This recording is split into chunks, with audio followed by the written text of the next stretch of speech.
this is Felicity. I'm speaking to you from my library, and I'm hoping that I at least have begun to solve the problem of the sound, which was impossible in the last 3 videos I did. Let's hope so. Anyway, I shan't publish this if the sound is as bad as it was in the last 3.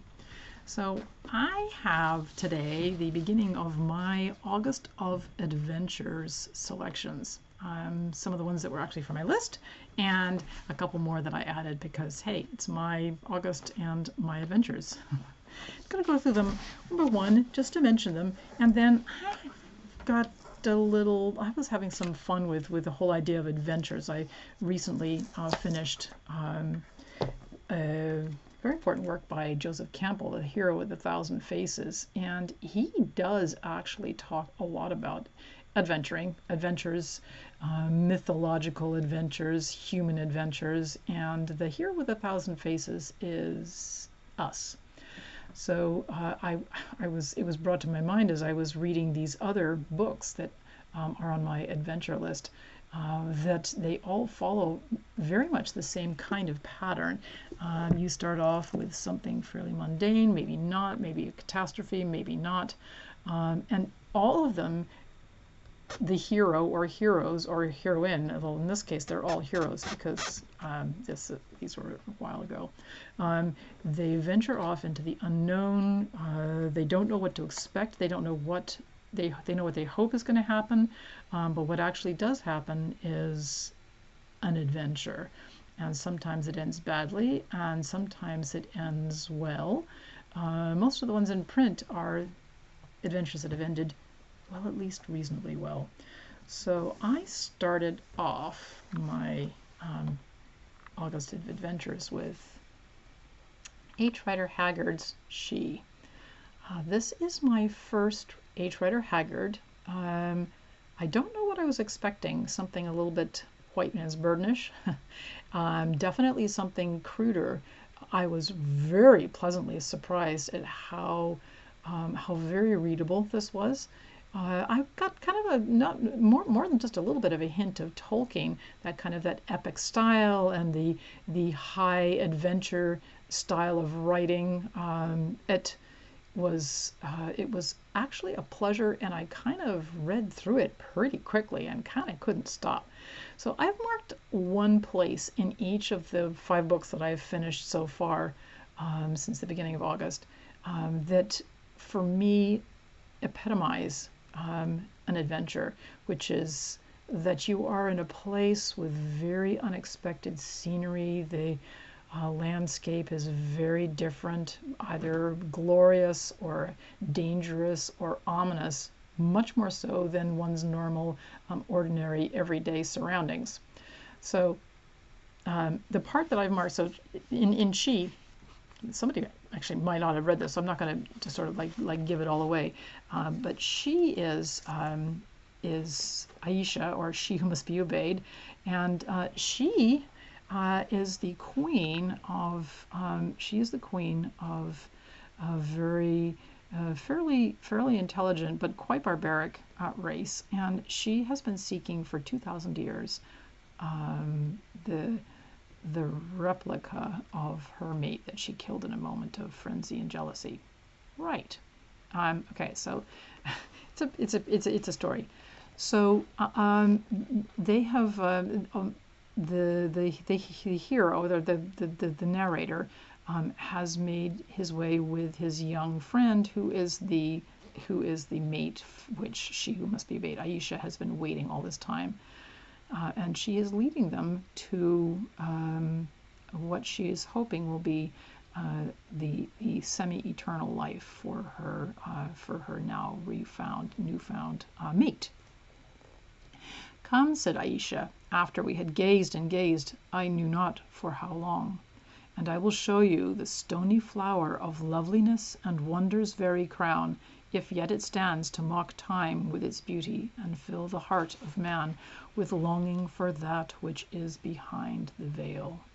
And without waiting for an answer, she led us through 2 more pillared courts into the inner shrine of the old fane.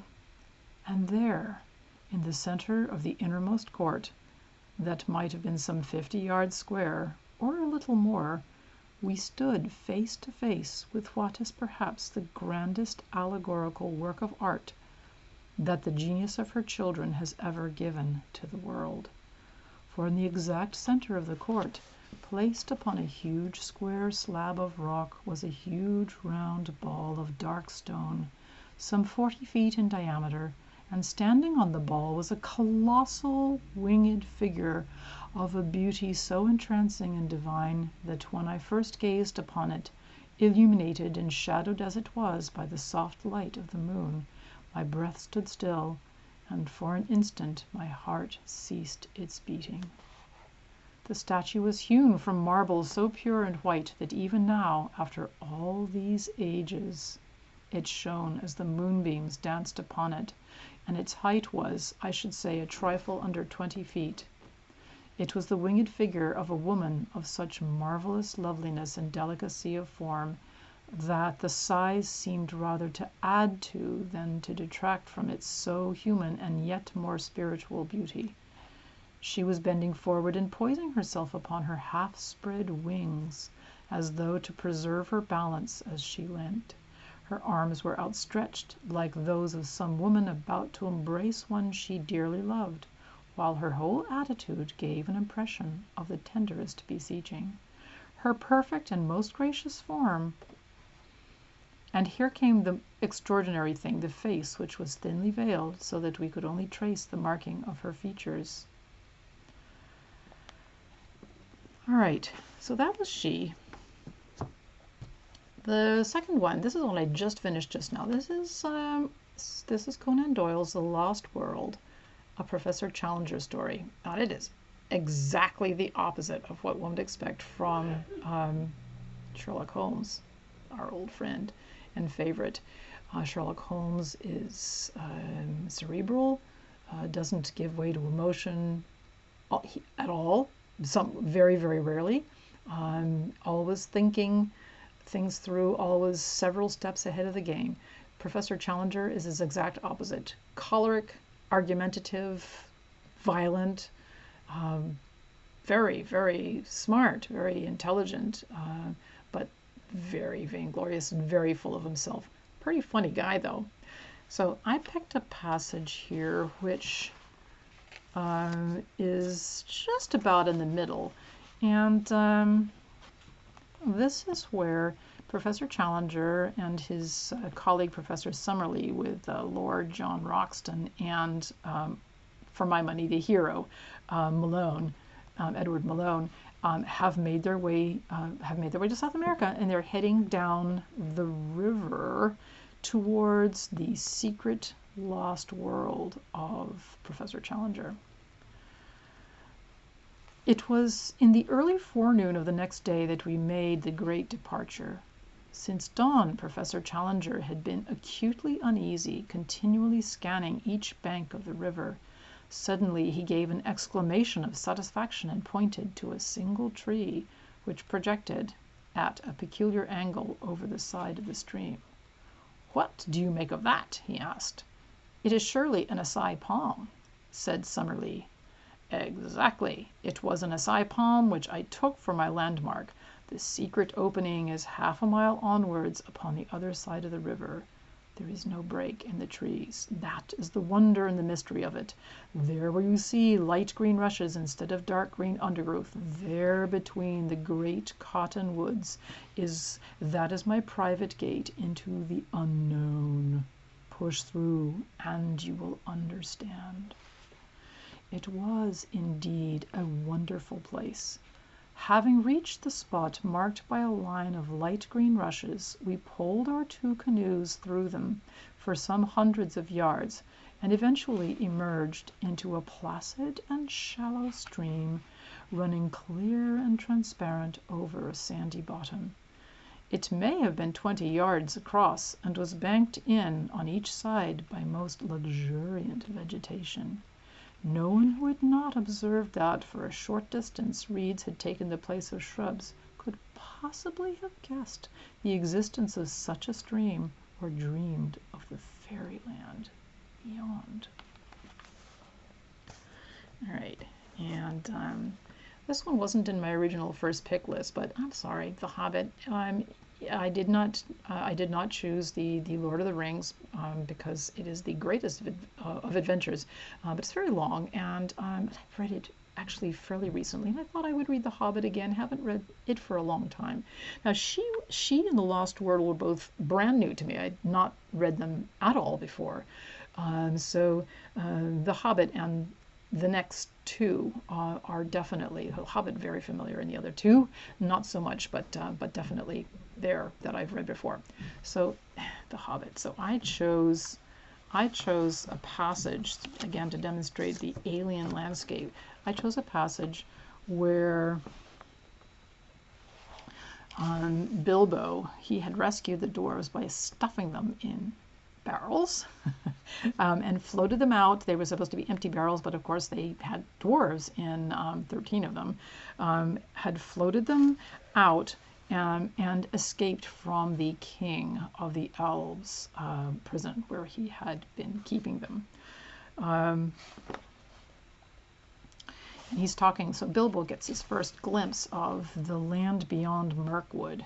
There had been a lot of plans how they were going to get there. They ran afoul of it by actually not following the path, but as it turned out, it was for the best, because even Gandalf did not realize how very, and Bjorn did not realize how very, very far down, how poorly those old roads were, and would have led the unsuspecting travelers into much greater dangers than they already found, with spiders and elves and yeah, okay.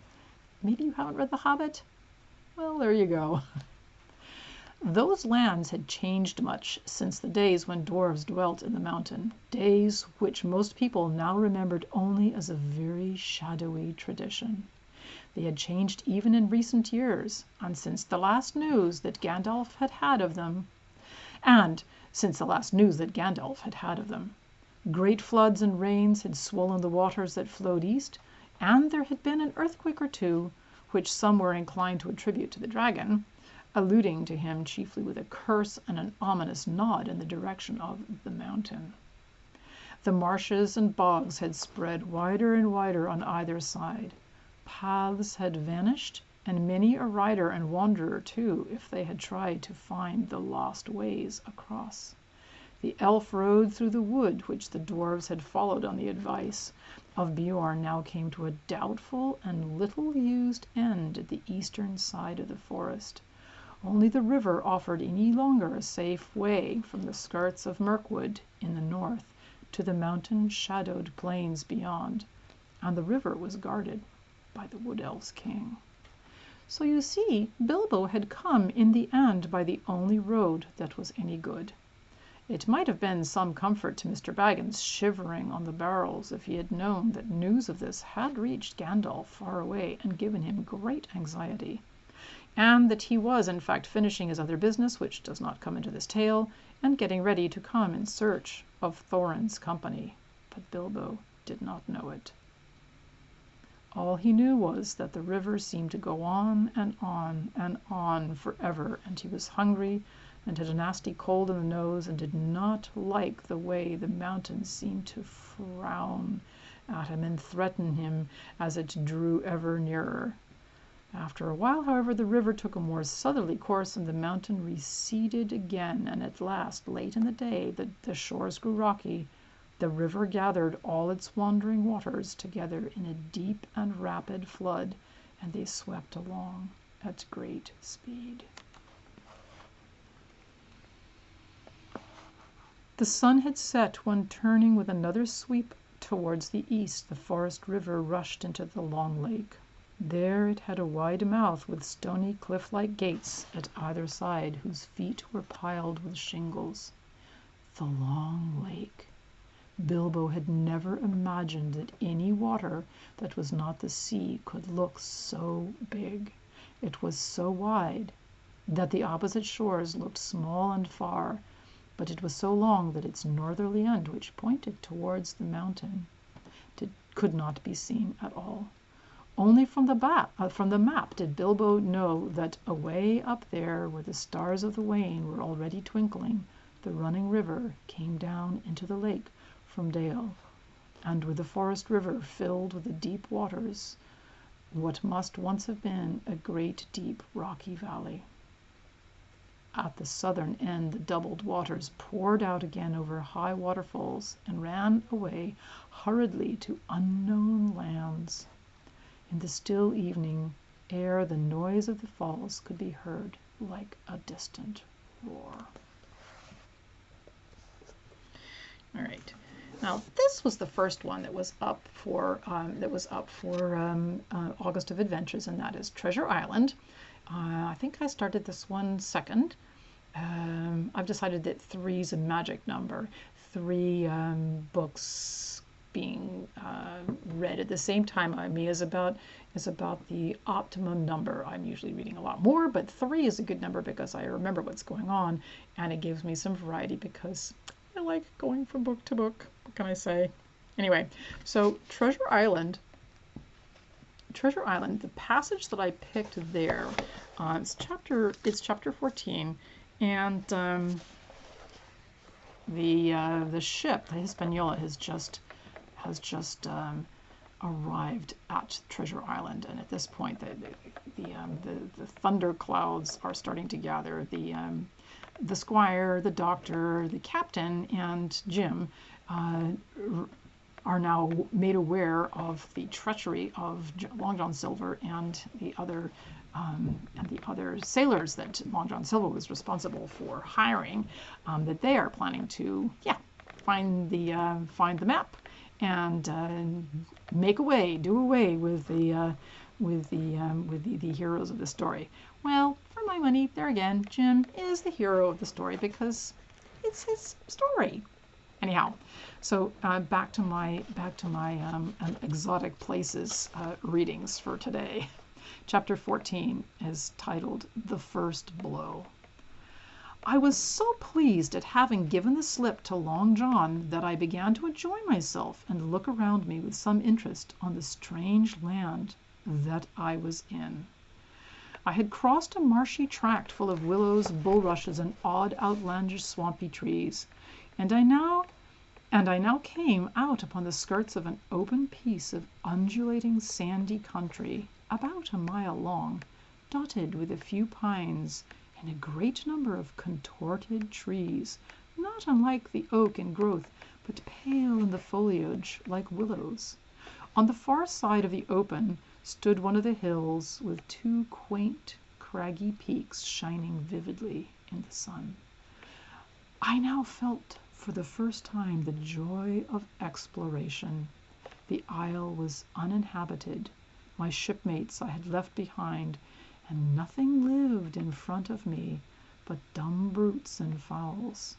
I turned hither and thither among the trees. Here and there were flowering plants unknown to me. Here and there I saw snakes, and one raised his head from a ledge of rock and hissed at me with a noise not unlike the spinning of a top. Little did I suppose that he was a deadly enemy, and that the noise was the famous rattle. There's a lot more of that, but I have one more that I'm going to present. This is the only nonfiction so far that I have completed. This is Thor Heyerdahl's Kon-Tiki and the explorations the adventure of Thor Heyerdahl and his 5 companions on a raft that they built to the specifications, or what they felt were the specifications of an ancient raft that would have been built in South America by the ancestors of the Polynesians, and that raft, this was Thor Heyerdahl's premise, that it could have made its way, even as a primitive raft, it could have made its way from Peru and South America over 4,300 miles to the Polynesian Islands. There's actually a great map at the start. It is the end papers here. This is the map that shows the route. This shows the route of the Kon-Tiki. The red line here starts in Peru, and it shows the current of the ocean, as it moves down into the great white triangle that you see around, is the compass of the Polynesian islands that were settled by men. And Thor Heyerdahl's at that time kind of poo-pooed premise was that they had to come from somewhere. There was a lot of things that were very similar to the culture, the ancient culture, the pre-Incan culture in South America. And in the end, he decided that he was going to try it. And in the end, he was also supported by money and goods from a number of interested backers. Well, as we all know, actually, it was a successful voyage. But Thor Heyerdahl is a really good storyteller. And although Kon-Tiki is not a fiction, it reads like the greatest adventure story of all time. This is fantastic. Another book that was on my list of possible adventures for August was Rukin's The Seven Seas. But Thor Heyerdahl Kon-Tiki got first pick because it really is a great story. So I am about halfway. I finished the book, but I decided on a passage about halfway through, which for me exemplifies the joy, the thrill of being in a primitive craft on the ocean. This is a new section, 5, halfway, and chapters halfway. The weeks passed. We saw no sign either of a ship or of drifting remains to show that there were other people in the world. The whole sea was ours, and with all the gates of the horizon open, real peace and freedom were wafted down from the firmament itself. Now, this was published in 1950. Thor Heyerdahl and his companions actually did, in fact, they just finished living through and fighting in World War II because they were all young men. And so this was a hugely different thing. Real peace and freedom were wafted down from the firmament itself. It was as though the fresh salt tang in the air and all the blue purity that surrounded us had washed and cleansed both body and soul. To us on the raft, the great problems of civilized man appeared false and illusory, like perverted products of the human mind. Only the elements mattered, and the elements seemed to ignore the little raft, or perhaps they accepted it as a natural object which did not break the harmony of the sea, but adapted itself to current and sea like bird and fish. Instead of being a fearsome enemy flinging itself at us, the elements had become a reliable friend, which steadily and surely helped us onward. While wind and waves pushed and propelled, the ocean current lay under us and pulled straight toward our goal.